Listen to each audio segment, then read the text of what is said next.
Hi, I'm Sarah, and I'm a board-certified behavior analyst. I've taken the last several months off from making videos because I just had a baby in December, but now I'm getting back into the swing of things. Today I want to talk to you about a program I've created called Sisu Skills. Sisu Skills is a library of over 200 program templates designed for early intervention autism treatment. Sisu is the Finnish word for determination. Sisu is key to a caregiver's role in teaching and nurturing their learner. The Sisu Skills curriculum makes it easy for anyone to utilize the concepts and techniques of ABA with support from a behavior analyst. This library includes program templates to teach self-help skills, social skills, play skills, language skills, and more to clients. And it also includes programs to teach the foundations of ABA to parents, caregivers, ABA staff, teachers, and so on. Sisu Skills is hosted on a cloud-based practice management platform called Unitas TI, which offers data collection on the program templates in Sisu Skills, as well as tons of other features, including automatically generated customized reports, session tracking, billing, scheduling, internal messaging, document storage, authorization tracking, session notes, and more. Now I'm going to show you how Sisu Skills works and some of the content that comes with it. Before I dive in, if you're interested in ABA-related content,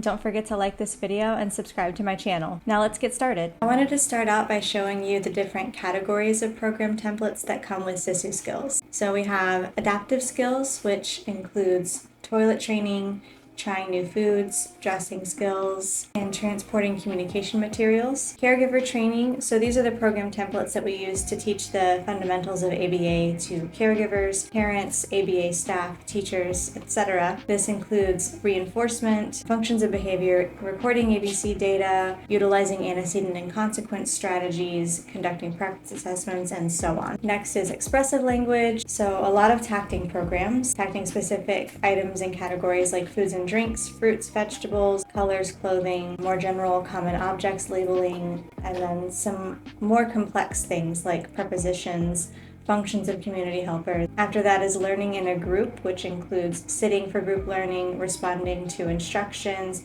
peer imitation, and following classroom routines. We have a matching category here that includes object matching, picture matching, and more. More recently, I've added some academic type categories to include math, reading, and writing. So the math has labeling of numbers, counting, rote counting, answering how many, matching numerals to quantities, greater than and less than. Motor imitation has object imitation, gross motor imitation, and multi-step imitation. I have a ton of play programs in here. So that includes fine motor play, playing independently, cause and effect play, sensory play. I also have play script programs in here, so if two or more peers are playing together in different pretend play roles. We have things like doctor, dentist, firefighter, hairdresser, shopper. We also have things like gross motor play in here. Here's the reading category. This includes sight word reading, identifying upper and lowercase letters. We have matching letters to words, reciting the alphabet. Down here under receptive language, we have a lot of the same or corresponding programs to the expressive language category. So a lot of the targets that are in the program templates for expressive language, you'll also see popping up here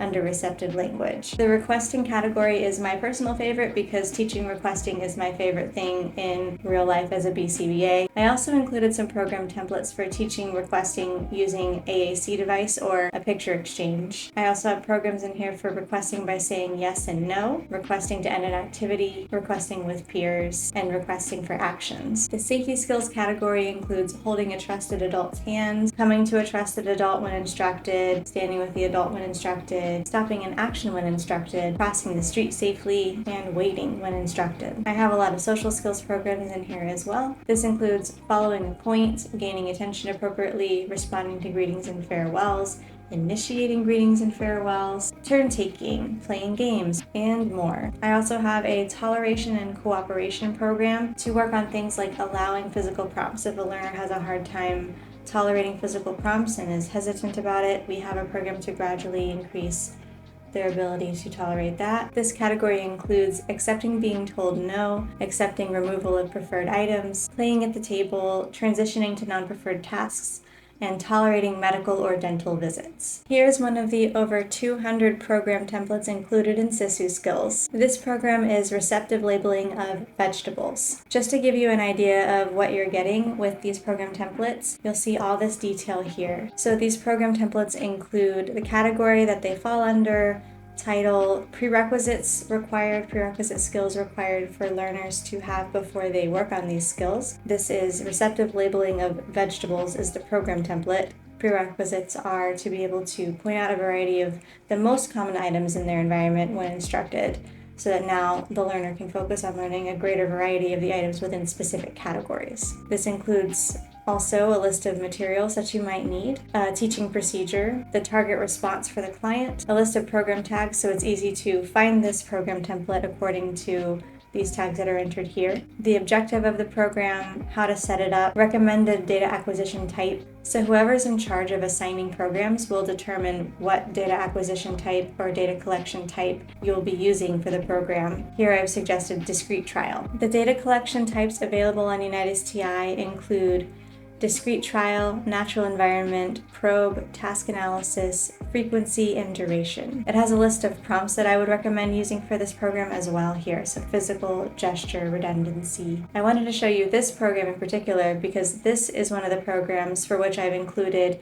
printable visuals to go along with it. So here are your receptive labeling of vegetable stimuli, which you can print out, cut out, laminate, whatever you'd like to do to work on that. This is all included for you. The included printable stimuli are one of my favorite things about Sisu Skills. And here are the targets that I've included for this program. So this program template is designed to teach receptive labeling of vegetables.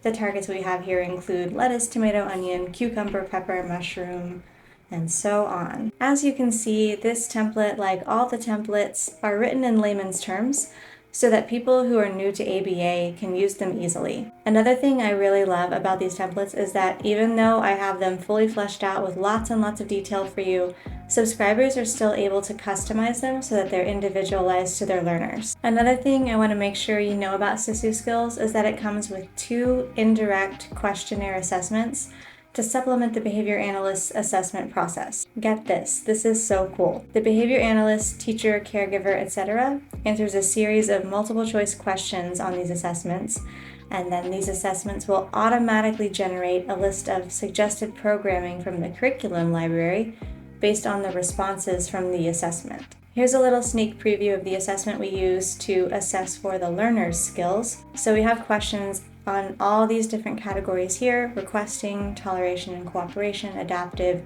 imitation, different language skills, social skills, etc. Here are some of the questions from the requesting category. And here's a separate assessment for caregivers, ABA staff, parents, teachers, to identify what they need to know about ABA in order to implement it and utilize it successfully. Here are some of the questions. So do you know what ABC data are? Do you know the 4 functions of behavior? Can you use most to least prompting, least to most prompting? And like I said before, the answers to these assessment questions will automatically generate a list of suggested program templates from the Sisu Skills curriculum for the learner or the caregiver, depending on the assessment that you're using. Ultimately, it's up to the behavior analyst or whoever else is in charge of the programming to determine which program templates are selected, but the suggested programming feature likely will save whoever that is a lot of time. UnitedSTI has a lot of really cool reporting and tracking features. Here's an example of what a graph might look like on UnitedSTI. This is a frequency graph, and it's showing the number of vocal requests each session. Here's a task analysis graph for a hand washing program. I also very quickly wanted to show you what a treatment plan looks like on UnitedSTI. Here's one for a fake example client. All of this was generated automatically using pre-filled forms and the client's graphs. You can also customize what shows up here. Here's background information about our pretend client, and here are his graphs. This particular pretend treatment plan doesn't have a whole lot of information because I didn't check a bunch of boxes off. There are a lot of options for different types of information that you can include with these. And again, this is so fast and so convenient. Because we already have all this information about the client in the system and all the graphs are already in the system, It took less than 1 minute to generate this report. Here's an example of what it actually looks like to run a program for one of our pretend clients here. This is vocal expressive labeling of numbers 0 through 20. You can see here the program template from Sisu Skills. So this includes the procedure, the target response, objective, setup, etc. The target numbers that the pretend client is going to be working on. Here's a PDF of stimuli that I've included with this program template. You can view it in the browser or you can download it, print it out, whatever you want to do. And here's a page on the parameters of the program. It shows the data acquisition type, which is discrete trial for this, although you can customize it to whatever you want. The category that it's under, how many trials are required to graph the data. The criterion, which is 85%. This is another thing that you can customize. How many sessions are required at criterion for mastery. And concurrent targets, which are how many targets we're running simultaneously. And here's a quick sneak peek at what data collection would look like for this program. There aren't any prompts assigned to this template currently, but if you did assign prompts, they would show up here. Before I wrap up, I did want to also show you some of the more administrative features that come along with Unitas TI. So the platform that hosts Unitas TI also offers these features. As you can see here, we have a place to securely store client documents. And over here, we have a place for HIPAA-compliant internal communication. And there's also a built-in appointment calendar in here as well. As I've said before, Unitas TI offers billing support, authorizations tracking, a place to enter SOAP notes or session notes, and lots of other great features. Another important thing to note about Sisu Skills is that I can actually update and add to the curriculum based on feedback from my subscribers. So if you're a subscriber and you have suggestions for changes to existing templates or ideas for new templates, I can actually apply that feedback, update the curriculum, and then subscribers will receive the updated templates whenever they sync their program to the cloud. The platform itself also has a really responsive tech team that welcomes requests from subscribers as well. For example, if there's a prompt you want to use in a program template that isn't available on the list of prompts provided, you can request to have that prompt added. And because of that, we now have over 50 prompts available on that list. I and my team would love to show you more about Sisu Skills. If you're interested, you can book a free demo with me or a member of my team by following the link in the description below. Thank you for watching.